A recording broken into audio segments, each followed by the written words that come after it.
What do you get when you cross a classic film noir detective, a camping ground full of secrets, and a duck? Well, you get one of the quirkiest and most charming mystery games I've played in a while. In this review, I'll be taking a look at The Duck Detective: The Ghost of Glamping, a bite-sized mystery adventure that's got humor, charm, and a right amount of quackery. I'll break down the story, take a look at the gameplay, at the visuals, and finish up with my final thoughts. But here's the big question. Is this just a cute gimmick, or is there actually some cleverness lurking under all those feathers? Let's find out.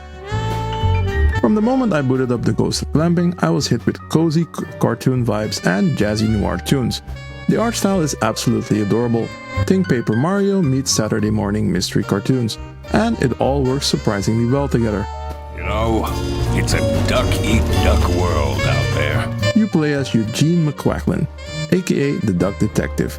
He's grumpy. How did he manage to find a girlfriend? Addicted to bread. He tells me to stay away from the bread. But doesn't he know how dangerous it is to go cold turkey? And way too into solving mysteries, even when he's just supposed to be on a relaxing camping trip. Now, I had no idea what glamping meant going into this, but apparently it's just camping with Wi-Fi and throw pillows. But as you might guess, the trip doesn't go smoothly. Campers start losing their stuff, tents are ransacked, and there's a creepy ghost story that starts to feel a little bit too real. But more on that in a minute. First, let's talk about what makes the story worth sticking around for. It's called glamping! It's very fancy. Let's get onto the bus then. What if I don't want to? I spend enough time with you as it is. So here's the setup. You and your roommate Freddy head out to a glamping trip. Seems harmless, right? Until things start disappearing and a local legend about a ghostly mother still searching for her lost son starts creeping into everyone's nerves.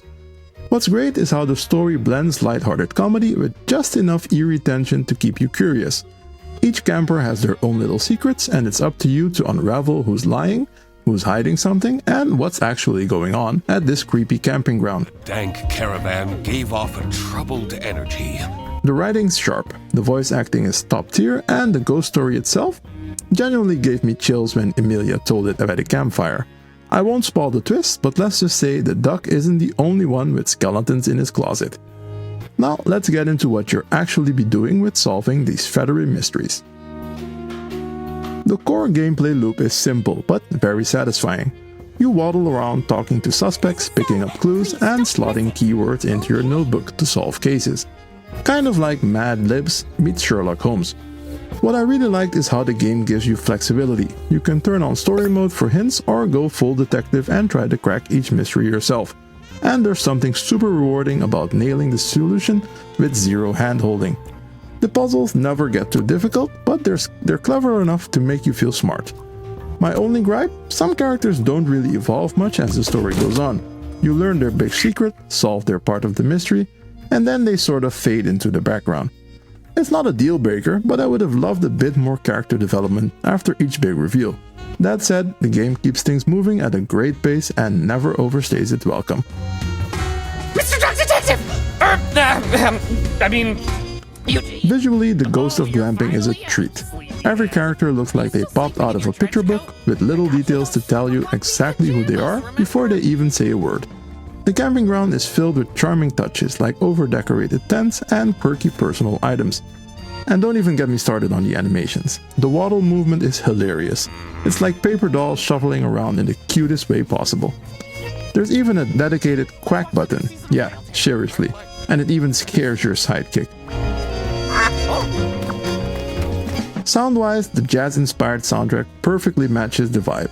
It's relaxing, moody, and weirdly great background music for writing, or, solving glamping mysteries. Voice acting, surprisingly excellent, especially Duck Detective and Freddy, who's just the right amount of lovable goofball. Detective, I already paid for everything. So, is the Duck Detective worth your time? If you're into cozy mysteries, light puzzles, or just want something refreshingly different, yes, absolutely. It's a short game, I finished it in about 2 to 3 hours, but the charm, polish, and clever writing make it a really enjoying experience. There are multiple endings, a few hidden paths, and enough personality packed in here to make you wish for a full Duck Detective series. Is it perfect? Not quite. Some characters could have had more development, and a few of the endings feel like they were built in around one true choice. But those are small ducks in a big pond of fun.